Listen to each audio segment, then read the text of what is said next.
Viewers, வீடியோக்குள்ள போறதுக்கு முன்னாடி நம்மளோட சேனலை சப்ஸ்கிரைப் பண்ணாதவங்க சப்ஸ்கிரைப் பண்ணிட்டு கொஞ்சம் சப்போர்ட் பண்ணுங்க. வாங்க வீடியோக்குள்ள போகலாமா? கார்த்தி ரேவதி சீரியல்ல சூப்பரான எபிசோடு வந்திருக்குன்னே சொல்லலாம். ராஜராஜன் செம்மையா கடுப்பாயி என்ன பண்றது ஏது பண்றதுன்னு தெரியாம நம்ம தான் ஏதாவது ஒரு வழி பண்ணி ஆகணும்னு நினைக்கிறேன் அப்படின்னு சொல்லிட்டு ஒரு பொருளை மறைச்சு வச்சுட்டு நம்ம மருது பாக்குறதுக்காக போயிட்டு இருக்காங்க. ராஜராஜன் மருது ரூமுக்கு போனதுக்கு அப்புறம் மருது கேக்குறாரு, வாங்க மாமா, என்ன மணமேடைக்கு கூட்டிட்டு போறதுக்காக வந்திருக்கீங்களா என்ன? சூப்பர் மாமா, நான் இதை உங்ககிட்ட இருந்து எதிர்பார்க்கவே இல்லையே, உங்க மனசை மாத்திக்கிட்டீங்களா என்ன அப்படின்னு சொல்லிட்டு ரொம்ப பாராட்டிட்டு இருக்காரு. மருது பாராட்டுங்க பாராட்டுங்க, மொத்தமா உங்க கதையை முடிக்கிறதுக்காக தான் ராஜராஜன் வந்திருக்காரு. ராஜராஜன் சொல்றாங்க, டேய் வாய முட்றா, உன்னை பத்தி எல்லா விஷயமே எனக்கு தெரிஞ்சு போச்சு. என்னோட மாப்பிள்ள கார்த்தி உன்னை பத்தின எல்லா விஷயமே என்கிட்ட சொல்லிட்டாரு. சார மணமேடிக்கு வேற கூட்டிட்டு போகணுமா மணமேடிக்கு அப்படின்னு சொல்லிட்டு ரொம்ப கோவமா பேசிட்டு இருக்காரு நம்ம ராஜராஜன். பாரு, கடைசியா உனக்கு ஒரு வாய்ப்பு தரேன், சொல்லாம கொள்ளாம இங்க இருந்து ஓடி போயிடு, என்ன புரியுதா அப்படின்னு சொல்லிடுறாரு. இல்ல, நான் இங்கதான் இருப்பேன், ரேவதி கழுத்துலதான் தாலி கட்டுவேன் அப்படின்னு சொல்லிட்டு ஏதாவது அடம் பிடிச்சிட்டு இங்கே இருக்கலாம்னு நினைச்சேன். அதுக்கப்புறம் நான் என்ன பண்ணுவேன் ஏது பண்ணுவேன்னு எனக்கே தெரியாது அப்படின்னு சொல்லிட்டு 4-5 வார்த்தை நறுக்குன்னு கேக்குறாரு நம்ம மருது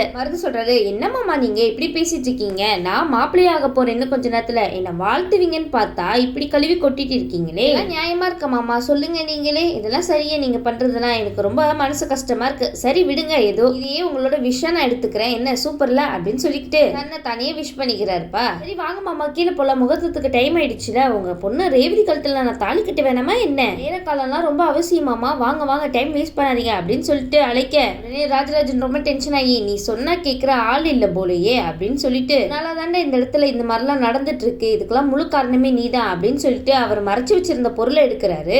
ராஜராஜன் கூர்மையான ஒரு ஆயுதத்தை எடுத்துட்டு மிரட்டிட்டு இருக்காரு. அச்சோ ராஜராஜன், என்ன நீங்க இந்த அளவுக்கு இறங்கிட்டீங்களே? உங்க பொண்ணோட வாழ்க்கையை காப்பாத்துறதுக்காகவா இல்ல கார்த்தியோட வாழ்க்கையை காப்பாத்துறதுக்காகவா? ஒருவேளை 2 பேரும் வாழ்க்கையை காப்பாத்துறதுக்காக தான் இந்த முடிவு எடுத்துட்டீங்களோ? இந்த விஷயத்த கொஞ்சம் கூட எதிர்பாராத மருது ஷாக் ஆகுறாங்க. என்ன மாமா நீங்க இந்த மாதிரிலாம் பண்ணிட்டு இருக்கீங்க, அதை கீழே போடுங்க ஃபர்ஸ்ட் அப்படின்னு சொல்லிட்டு இருக்காரு. பா, கீழே போடுறதுக்கா இவ்வளவு கஷ்டப்பட்டு எடுத்துட்டு வந்திருக்காரு. உடனே மருது என்ன பண்றாருன்னா அந்த ஆயுதத்தை கீழே தள்ளி விட்டுட்டு டக்குன்னு போய் அவரும் எடுத்துடுறாரு. மருது சொல்றது, என்ன மாமா, என்னோட கதையை முடிக்கிறதுக்காகவே நீங்க இவ்வளவு தூரம் வந்துட்டீங்களா? இதுக்கப்புறம் நான் உங்களை சும்மா விட்டு வச்சிருந்தா அது எனக்கு தான் ஆபத்து. நீங்க இந்த அளவுக்கு தைரியமா பேசுறீங்கன்னா உங்க பொண்ணு கிட்ட எல்லார்கிட்டயுமே நீங்க இந்த விஷயத்த சொன்னாலும் சொல்லுவீங்க. உங்களெல்லாம் இப்படி சும்மாவே விடக்கூடாது. சும்மா விட்டுனா லாஸ்ட்ல யாருக்கு ஆபத்து? எனக்கு தானே ஆபத்து. அது மட்டும் இல்லாம இதெல்லாம் எனக்கு தேவையா சொல்லுங்க? எப்பவுமே ஆரம்பத்திலே எல்லாத்தையும் முடிச்சு வச்சிடணும். அதை பெருசா வளர்த்து விட்டுட்டு நம்மளுக்கே ஆப்பு வச்சுக்க கூடாதுல்ல.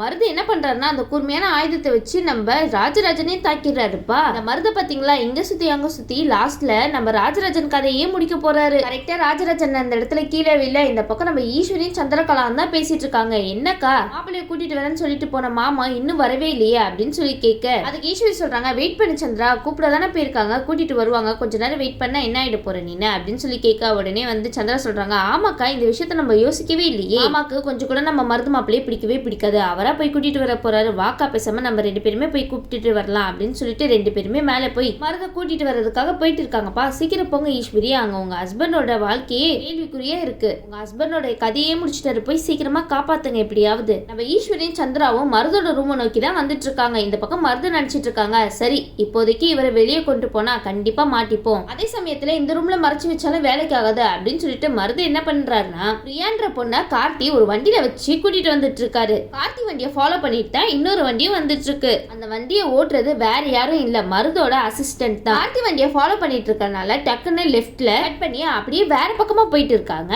அந்த சமயம் மிரர் வழியா பார்த்ததுனால எங்கடா எங்களை கூட்டிட்டு போயிட்டு இருக்க அப்படின்னு சொல்லிட்டு கார்த்தி சார்னு ஒரு பக்கமா கத்திட்டு இருக்காங்க. அந்த கத்துறது வேற யாரும் இல்ல, நம்ம கார்த்தியோட அசிஸ்டன்ட் தான். நம்ம கார்த்தியோட அசிஸ்டன்ட் அந்த வண்டிக்குள்ளதான் இருக்காரு. அப்போனா இங்க இருக்கிறது வேற ஆள் போல அப்படின்னு சொல்லிட்டு நம்ம கார்த்திக்கு உடனே போன் அடிச்சு சொல்லிடுறாங்க. உடனே கார்த்தி வந்து, நீங்க கவலைப்படாதீங்க, அந்த இடத்துக்கு நான் கண்டிப்பா வந்துடுறேன் அப்படின்னு சொல்லிட்டு அந்த இடத்துல ஃபாஸ்டா கார் ஓட்டிட்டு வந்துட்டு இருக்காரு நம்ம கார்த்தி. நீங்க என்ன பண்ணாலும் சரி, இந்த டைம் மட்டும் எங்களோட பாஸ உங்களால ஏமாத்தவே முடியாதுடா அப்படின்னு அந்த இடத்துல சொல்ல, இன்னொரு பக்கம் நம்ம கார்த்தி கார் ஓட்டிட்டு வேகமா வந்துட்டு இருக்காங்க. அடுத்ததா பார்த்தோம்னா நம்ம ஈஸ்வரி தான். இவங்க 2 பேரும் ஒரு பக்கம் கதவை தட்ட, அச்சோ என்னடா இது, அத்தை வந்து கதவை தட்டுறாங்களே, இப்ப என்ன பண்றது, இவர் எங்க போய் ஒளிச்சு வைக்கிறது அப்படின்னு சொல்லிட்டு அவர் ரொம்ப பதற ஆரம்பிச்சிடுறாரு. மருது, உங்களுக்கு ரொம்ப நெஞ்சழுத்தம் ஜாஸ்தியாயிடுச்சு, யாருக்கிட்டையும் மாட்ட மாட்டோம், பண்றதெல்லாம் எல்லாம் கரெக்ட், நம்ம பண்றதெல்லாம் யாருக்கும் எதுவும் தெரியாது அப்படின்னு சொல்லிட்டு ரொம்பவே ஆட்டம் போட்டுட்டு இருக்கீங்க. உடனே கீழே விழுந்து கடந்த ராஜராஜன் கிட்ட பேசிட்டு இருக்காங்க, என்ன மாமா நீங்க இப்படி பண்ண வச்சிட்டீங்களே, என்ன எனக்கு உங்களை ரொம்ப பிடிக்கும் தெரியுமா, இந்த வயசுல கூட உங்க பொண்டாட்டியை எதிர்க்க முடியல, ஆனா உங்க பொண்ணுக்காக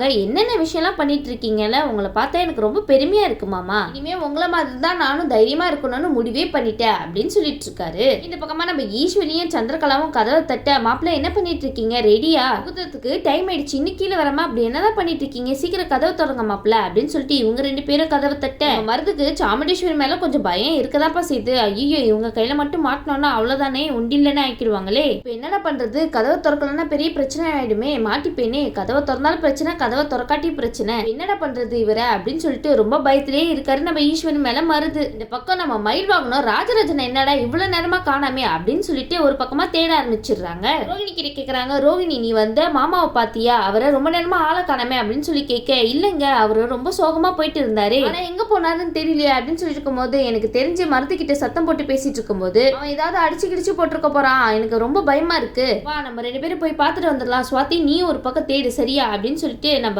மயில் வாங்கணுமோ ரோஹிணியா அந்த மண்டபம் ஃபுல்லாவே தேட ஆரம்பிச்சிடுறாங்க. மயில் வாங்கணும் நீங்க நினைச்சது கரெக்ட் தான், சீக்கிரம் போய் உங்க மாமாவை காப்பாத்துங்க, அவர் ரொம்ப ஆபத்துல இருக்காரு. உடனே வந்து எல்லாரும் வந்து எல்லா இடத்துலயும் பார்த்துட்டு இல்லைங்க இந்த இடத்துலயும் இல்ல அந்த இடத்துலயும் இல்ல அப்படின்னு சொன்ன உடனே அப்பனா கன்ஃபார்ம் தான், கண்டிப்பா மாமா வந்து மருது ரூம்ல தான் இருப்பாங்க, எனக்கு என்னமோ சந்தேகமா தான் இருக்கு, ஃபர்ஸ்ட் அவன் ரூம்ல போய் செக் பண்ணலாம் அப்படின்னு சொல்லிட்டு இவங்க 2 பேரும் அங்க போக இந்த பக்கம் நம்ம ஈஸ்வரியும் சந்திரகலாவும் என்னாச்சுக்கா இவ்வளவு நேரமா நம்ம கதவை தட்டிட்டு இருக்கோம், கதவை திறக்காம இவர் என்னதான் பண்ணிட்டு இருக்காரு உள்ள அப்படின்னு சொல்லி கேட்க, தெரியலையே அப்படின்னு சொல்லிட்டு ஈஸ்வரி ஒரு பக்கம் சொல்ல ஈஸ்வரி வந்து கதவை மறுபடியும் தட்டுறாங்க. மாப்பிள்ள எவ்வளவு நேரம் கதவை தட்டிட்டு இருக்கிறது, உள்ள என்னதான் பண்ணிட்டு இருக்கீங்க, வெளியே வாங்க அப்படின்னு சொல்லிட்டு ஈஸ்வரி டென்ஷன் ஆக்குறாங்க. என்ன நம்ம மருது வந்து இதுக்கு மேல கதவை திறக்கல, அவங்களே கதவை உடைச்சிட்டு உள்ள வந்துருவாங்க போலியே, இது சரிப்பட்டு வராது அப்படின்னு சொல்லிட்டு ராஜராஜன் மேல ஒரு பெட்ஷீட்டை போத்தி கட்டில் கீழே தள்ளி விட்டுறாங்க. இருந்த மனுஷனை எப்படி ஆக்கி வச்சிருக்கீங்க மருது, இதுக்கெல்லாம் மொத்தமா சேர்த்து கார்த்திய கொடுப்பாரு பாருங்க பதில் அடி. மருது ஒரு பக்கம் எல்லாத்தையும் கிளீன் பண்ணிட்டு கதவை திறக்கிறாங்க. உடனே ஈஸ்வரி கேக்குறாங்க, என்னாச்சு என்ன பண்ணிட்டு இருக்கீங்க இவ்வளவு நேரமா உள்ள, நாங்க 2 பேரும் எவ்வளவு நேரமா உங்களை கதவை திறங்கன்னு சொல்லிட்டு இருக்கோம், இவ்வளவு நேரம் என்னதான் பண்ணிட்டு இருந்தீங்க அப்படின்னு சொல்லிட்டு இவங்க 2 பேரும் ஒரு பக்கம் கேட்க, ஒரு பக்கம் நம்ம மருதோட முகத்தை பார்க்கணுமே, அதிர்ஷ்டம் நடனம் ஆடுது அவரோட முகத்துல, எதுக்கு இந்த மாதிரி ஒரு காரியத்தை பண்ணணும், எதுக்கு இந்த மாதிரி பதஷ்டம் ஆகணும், இதெல்லாம் தேவையா உங்களுக்கு. ஈஸ்வரி கேக்குறாங்க, என்ன மாப்பிள்ள உங்க முகம் இவ்வளவு பதஷ்டமா இருக்கே என்னாச்சு அப்படின்னு சொல்லிட்டு கேட்க, உடனே வந்து மருது வந்து மலுப்புறதுல தான் ரொம்ப கிளாடியாச்சு, இல்ல கார்த்தி இந்த இடத்துல இல்ல, ஆனா அவன் என்ன பண்ண போறான் ஏது பண்ண போறான்னு சொல்லிட்டு ரொம்ப பதஷ்டமா இருக்கு அப்படின்னு சொல்லிட்டு ஒரு ஆக்டிங் போடுறாரு. மருது நீங்க பண்ணதை விடையே அவர் பண்ணிட்டு போறாரு. அதுக்கு ஈஸ்வரி சொல்றாங்க, என்ன மாப்பிள்ள இதுக்கெல்லாமா பதட்டமா இருப்பீங்க, என்ன மீறி அவனால என்ன பண்ண முடியும், ஒன்னும் பண்ண முடியாது, நீங்க கார்த்தி மேலேயே குறியாறீங்க, அங்க உங்க புருஷனை என்ன பண்ணி வச்சிருக்காரு பாருங்க, பாருங்க மாப்பிள்ள நீங்க எதுக்கு கவலைப்படுறீங்க, அதான் நான் இருக்கேன்ல, உங்களோட வேலை என்ன, என்னோட பொண்ணோட கழுத்துல தாலி கட்டுறது, அதை மட்டும் நீங்க கரெக்டா பண்ணா போதும் அப்படின்னு சொல்ல, சரியத்த நான் வந்து ரெடி ஆயிட்டு வரேன் அப்படின்னு சொல்லிட்டு இருக்காங்க. இன்னுமா ரெடி ஆகல நீங்க, இவ்வளவு நேரம் உள்ள என்ன பண்ணிட்டு இருக்கீங்க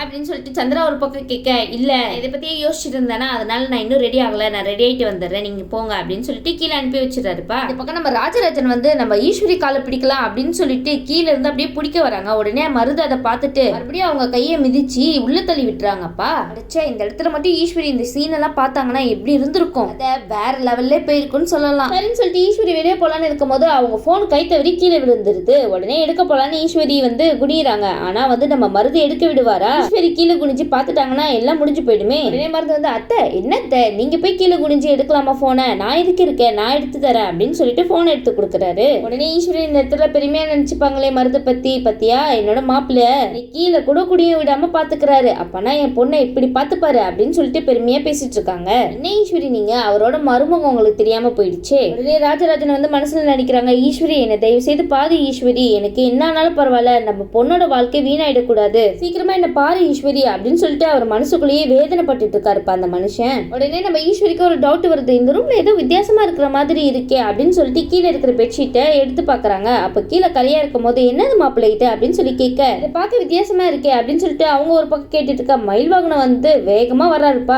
டேய் சொல்லுடா மரியாதையா அப்படின்னு சொல்லி கேட்க, உடனே ஈஸ்வரி கேக்குறாங்க, எதுக்கு நீங்க இப்ப தேவையில்லாம அவரை வம்பிழுக்கிறீங்க அப்படின்னு சொல்லி கேட்க, மாமாவை ரொம்ப நேரமா காணாத்த, எங்க போனாரு ஏது போனாருன்னு எனக்கு புரியவே இல்ல, கடைசியா இவனை பாக்குறதுக்காக தான் வந்திருக்காரு, ஏன் வித்தியாசமா ஸ்மெல் வேற வருது, ஆனா எனக்கு தெரியல இவன் மாமாவை எங்க ஒளிச்சு வச்சிருக்கானு அப்படின்னு சொல்லிட்டு அவரு ஒரு பக்கம் பதஷ்டமா கேட்டுட்டு இருக்காரு. மயில் கரெக்ட் தான் நீங்க நினைக்கிறது, கொஞ்சம் கீழே குனிஞ்சு பாருங்க அங்கதான் இருக்காரு உங்க மாமா, தயவு செய்து நீங்களாவது பார்த்து காப்பாத்துங்களா வர. உடனே மயில் வந்து ரொம்ப கோவப்பட்டு டேய் சொல்றா அப்படின்னு சொல்லிட்டு சட்டையை பிடிச்சி கேட்டுட்டு இருக்காங்க. உடனே ஈஸ்வரி சொல்றாங்க, மாப்பிள்ளை நீங்க என்ன பண்ணிட்டு இருக்கீங்க, தயவு செய்து அவர் மேல இருந்து கையெடுங்க, உங்களுக்கு இவரை பிடிக்காதுதான் அதுக்காக என்ன வேணாலும் பழி போடலாமா அவர் மேல, சொல்லுங்க கொஞ்சம் பொறுப்பா நடத்துக்கோங்க மாப்பிள்ள அப்படின்னு சொல்லிட்டு அவங்கள போய் திட்டிட்டு இருக்காங்கப்பா நம்ம ஈஸ்வரி அவர் பொறுப்பா தான் நடந்துட்டு இருக்காரு, நீங்க தான் பொறுப்பு இல்லாம நடந்துட்டு இருக்கீங்க. உடனே மருது சொல்றாரு, ராஜராஜன் மாமா என்ன பார்க்க வந்தாங்க, பார்த்துட்டு என்கிட்ட பேசிட்டு இங்க இருந்து போயிட்டாரு அப்படின்னு தான் சொல்றாங்க நம்ம மருது. ஈஸ்வரிக்கு இருந்தாலும் ஏதோ ஒரு சந்தேகமாவே இருக்கு, என்னாச்சுமா அப்படின்னு சொல்லிட்டு ரோகிணி கேட்க, ஒன்னும் இல்ல அப்படின்னு சொல்லிட்டு அந்த இடத்த விட்டு வெளியே போறாங்க. இந்த இடத்துல கீழே இருந்த ராஜராஜன் தட்டு தடு மாதிரி எந்திரிச்சு நடக்க முடியாம நடந்து ஜன்னல் பக்கத்துல வந்து நம்ம ஈஸ்வரியை பார்த்துட்டு இருக்காங்க. ஈஸ்வரி கொஞ்சம் திரும்பி பாருங்க, நம்மள யாராவது பாத்துருவாங்களா அப்படின்னு சொல்லிட்டு ஒரு பொருளை தூக்கி போடுறாங்க ராஜராஜன். அந்த பொருள் கீழே விழுந்ததுல சவுண்ட் செம்மையை கேட்டு மயில் வாகனம் இந்த இடத்துக்கு வராங்க. உடனே மயில் வாகனம் வந்து நம்ம ராஜராஜனை பாத்துறாங்கப்பா. உடனே மயில் வந்து ரொம்ப ஷாக் ஆகி மாமா என்னாச்சு மாமா உங்களுக்கு அப்படின்னு சொன்ன உடனே இந்த மாதிரிலாம் பண்ணிட்டேன் அப்படின்னு சொல்லிட்டு நடந்த விஷயம் எல்லாத்தையுமே நம்ம ராஜராஜன் மயில் வாகனத்துக்கிட்ட சொல்றாங்க. ராஜராஜன் சொல்றாங்க, இங்க பாருங்க மாப்பிள்ள, இதுக்கெல்லாம் காரணம் வந்து இந்த மருந்து தான். இந்த விஷயத்த நம்ம ஈஸ்வரி கிட்ட சொல்லணும், வா என்ன கூட்டிட்டு போ அப்படின்னு சொல்லிட்டு இருக்காங்க. உடனே வந்து மயில் வந்து அவங்க பேச்சு கேட்காம இல்ல மாமா நம்ம ஹாஸ்பிட்டலுக்கு போலாம் அப்படின்னு சொல்லிட்டு இருக்காங்க. ராஜராஜன் மறுபடியும் மயில வந்து சத்தம் போடுறாங்க, நான் தான் சொல்றேன்ல அப்புறமா போய்க்கலாம் ஹாஸ்பிட்டலுக்குலாம், ஃபர்ஸ்ட் என்ன ஈஸ்வரி கிட்ட கூட்டிட்டு போ. உடனே அந்த சத்தத்தை கேட்டு நம்ம ஈஸ்வரியும் பதறி போய் அந்த இடத்துக்கு ஓடி வராங்க. சொல்லிட்டு ஷாக் ஆகி கேட்க உடனே மயில் வாங்கன்னு சொல்றாங்க, நான் தான் இந்த இடத்துல ஏதோ ஒரு விஷயம் நடந்திருக்குன்னு உங்ககிட்ட சொன்னேன்ல, நீங்க தான் உங்க மருத மாப்பிள்ளைய நம்பிட்டே என்ன நம்பல அப்படின்னு சொல்லி கேட்டுட்டு இருக்காரு நம்ம மயில் வாங்கணும். ஈஸ்வரி நீங்க எப்படி பண்ணிட்டீங்க, மருத நம்புவீங்க நம்ம மயில் மாப்பிள்ளைய நம்ப மாட்டீங்களா, நீங்க மருத பையில எவ்வளவு ஓவரா நம்புனீங்க, அதுக்கு கிடைச்ச பரிசு தான் இது, நல்லா இருக்கா அப்படின்னு சொல்லிட்டு இருக்காங்க. தயவு செஞ்சு சொல்றேன் அவனெல்லாம் இங்க சேர்க்கவே கூடாது. அந்த இடத்துல ஈஸ்வரி வந்து கோவப்பட்டு எங்க இருக்காம அந்த மருது கூப்பிடுங்க அப்படின்னு சொல்லிட்டு கோவப்பட்டு இருக்காங்க. உடனே ராஜராஜன் சொல்றாங்க, இங்க பாரு ஈஸ்வரி, எல்லாத்துக்குமே காரணம் அவன் தான், அவனை சும்மா மட்டும் விட்டுறாத, என்னையே இந்த அளவுக்கு பண்ணிட்டானா நம்ம பொண்ணை எந்த அளவுக்கு பண்ணுவான் சொல்லு, தயவு செய்து இதுக்கப்புறமாவது புரிஞ்சுக்கோ, நம்ம பொண்ணு மட்டும் அவன் கிட்ட மாட்டிக்கிட்டானா ரொம்ப கஷ்டம், அதுக்கப்புறம் நம்ம பொண்ணை போட்டோல தான் பார்க்கணும், தயவு செய்து புரிஞ்சுக்கோ அப்படின்னு சொல்லிட்டு ராஜராஜன் ரொம்ப ஃபீலிங்கோட சொல்லிட்டு இருக்காங்கப்பா. பாரு ஈஸ்வரி, நம்ம பொண்ணுக்கு நம்ம நல்லதை தான் பண்றோம், நல்லா இருக்கணும்னு நினைச்சிட்டு அவளை கஷ்டப்பட விட்டுறாத, தயவு செய்து இந்த கல்யாணத்தை நிறுத்திடுமா, தயவு செய்து உன் பொண்ணு அப்படியே விட்டுறாதமா, நீ ஏதாவது கேள்வி கேட்டா கூட உன் பொண்ணை தூக்கி போட்டு மிதிப்பான், அந்த அளவுக்கு அவன் மோசமானவன், எனக்கு என்ன நடந்தாலும் பரவாயில்ல, தயவு செய்து நம்ம பொண்ணோட வாழ்க்கையை வீணாக்கிடாத, தயவு செய்து நம்ம பொண்ணோட வாழ்க்கையை காப்பாத்துமா அப்படின்னு சொல்லிட்டு கெஞ்சிட்டு இருக்காங்கப்பா நம்ம ராஜராஜன் ஈஸ்வரி கிட்ட. ஈஸ்வரி தயவு செய்து இதையாவது நம்புங்க, இதையும் ஆக்டிங் நினைச்சிட்டு அப்படியே விட்டுறாதீங்க, உங்க கௌரவம் எல்லாத்தையும் தூக்கி போட்டுட்டு போய் அந்த கல்யாணத்தை தயவு செய்து நிறுத்துங்க, அதுக்கு முன்னாடி உங்க ஹஸ்பண்ட் ஹாஸ்பிட்டல் கூட்டிட்டு போங்க, அதுக்கப்புறம் நம்ம ஈஸ்வரி என்ன முடிவு எடுக்க போறாங்க, இந்த கல்யாணத்தை அவங்களே நிறுத்துறாங்களா இல்லையா, அதுதான் டிப்ஸ்டே. இந்த வீடியோ உங்களுக்கு பிடிச்சிருந்துச்சுன்னா மறக்காம மெட்ரஸ் ஸ்டைல லைக் பண்ணுங்க, ஷேர் பண்ணுங்க, சப்ஸ்கிரைப் பண்ணிடுங்க. தேங்க்யூ.